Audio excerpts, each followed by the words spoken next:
ലേവ്യ പുസ്തകം അധ്യായം 8. യഹോവ പിന്നെയും മോശയോട്, നീ അഹരോനെയും അവനോടുകൂടെ അവൻ്റെ പുത്രന്മാരെയും വസ്ത്രം, അഭിഷേക തൈലം, പാപയാഗത്തിനുള്ള കാള, 2 ആട്ടുകൊറ്റന്മാർ, കൊട്ടയിൽ പുളിപ്പില്ലാത്ത അപ്പം എന്നിവയുമായി കൊണ്ടുവരികയും സഭയെ മുഴുവനും സമാഗമന കൂടാരത്തിൻ്റെ വാതിൽക്കൽ കൂട്ടുകയും ചെയ്യുക എന്ന് കൽപ്പിച്ചു. യഹോവ തന്നോട് കൽപ്പിച്ചതുപോലെ മോശ ചെയ്തു. സഭ സമാഗമന കൂടാരത്തിൻ്റെ വാതിൽക്കൽ വന്നുകൂടി. മോശ സഭയോട്, യഹോവ കൽപ്പിച്ച കാര്യം ഇതാവുന്നു എന്ന് പറഞ്ഞു. മോശ അഹരോനെയും പുത്രന്മാരെയും അടുക്കൽ വരുത്തി അവരെ വെള്ളം കൊണ്ട് കഴുകി അവനെ ഉള്ളങ്കി ഇടുവിച്ച് നടുക്കെട്ട് കെട്ടിച്ച് അങ്കി ധരിപ്പിച്ച് എഫോദ് ഇടുവിച്ച് എഫോദിന് ചിത്രപ്പണിയായി നടുക്കെട്ട് കെട്ടിച്ച് അതിനാൽ അത് മുറുക്കി അവനെ പതക്കം ധരിപ്പിച്ചു. പതക്കത്തിൽ ഊറിമും തുമ്മിമും വെച്ചു. അവൻ്റെ തലയിൽ മുടി വെച്ചു. മുടിയുടെ മേൽ മുൻവശത്ത് വിശുദ്ധ കിരീടമായ പൊൻപട്ടം വെച്ചു. യഹോവ മോശയോട് കൽപ്പിച്ച പോലെ തന്നെ മോശ അഭിഷേക തൈലം എടുത്ത് കൂടാരവും അതിലുള്ളതൊക്കെ അഭിഷേകം ചെയ്ത് ശുദ്ധീകരിച്ചു. അതിൽ കുറെ അവനെ യാഗപീഠത്തിന്മേൽ 7 പ്രാവശ്യം തളിച്ച് യാഗപീഠവും അതിൻ്റെ ഉപകരണങ്ങളൊക്കെയും തൊട്ടിയും അതിൻ്റെ കാലും അഭിഷേകം ചെയ്ത് ശുദ്ധീകരിച്ചു.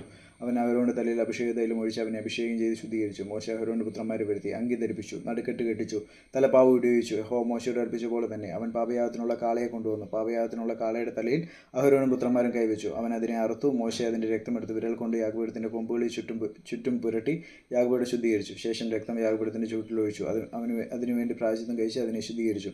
കുടലിന്മേലുള്ള സകല മേധസ്സും കരളിന്മേലുള്ള വപയും മൂത്രപിണ്ഡം രണ്ടും അവയുടെ മേധസ്സും മോശ എടുത്ത് യാഗപീഠത്തിന്മേൽ ദഹിപ്പിച്ചു. എന്നാൽ കാളയും അതിൻ്റെ തോൽ, മാംസം, ചാണകം എന്നിവയും അവൻ പാളയത്തിന് പുറത്ത് തീയിലിട്ട് ചുട്ട് കളഞ്ഞു. യഹോവ മോശയോട് കൽപ്പിച്ച പോലെ തന്നെ അവൻ ഹോമയാഗത്തിനുള്ള ആട്ടുകൊറ്റനെയും കൊണ്ടുവന്നു. അഹരോനും പുത്രന്മാരും ആട്ടുകൊറ്റൻ്റെ തലയിൽ കൈവച്ചു. അവൻ അതിനെ അറുത്ത് മോശ അതിൻ്റെ രക്തം യാഗപീഠത്തിന്മേൽ ചുറ്റും തളിച്ചു. ആട്ടുകൊറ്റനെ ഖണ്ഡമായി ഖണ്ഡിച്ചു. മോശ തലയും ഖണ്ഡങ്ങളും മേധസ്സും ദഹിപ്പിച്ചു. അവൻ അതിൻ്റെ കുടലും കാലും വെള്ളം കൊണ്ട് കഴുകി. മോശ ആട്ടുകൊറ്റനെ മുഴുവൻ യാഗപീഠത്തിന്മേൽ ദഹിപ്പിച്ചു. ഇത് സൗരഭ്യവാസനയായ ഹോമയാഗമായി യഹോവയ്ക്കുള്ള ദഹനയാഗം. യഹോവ മോശയോട് കൽപ്പിച്ച പോലെ തന്നെ അവൻ കരപൂർണ്ണത്തിനുള്ള ആട്ടുകൊറ്റനായ മറ്റേ ആട്ടുകൊറ്റനെയും കൊണ്ടുവന്നു. അഹരോനും പുത്രന്മാരും ആട്ടുകൊറ്റൻ്റെ തലയിൽ കൈവച്ചു. അവൻ അതിനെ അറുത്തു. മോശ അതിൻ്റെ രക്തം കുറെ എടുത്ത് അഹരോന്റെ വലത്തെ കാതിന്മേലും വലത്തെ കൈയുടെ പെരുവിരലിന്മേലും വലത്തെ കാലിൻ്റെ പെരുവിരലിന്മേലും പുരട്ടി.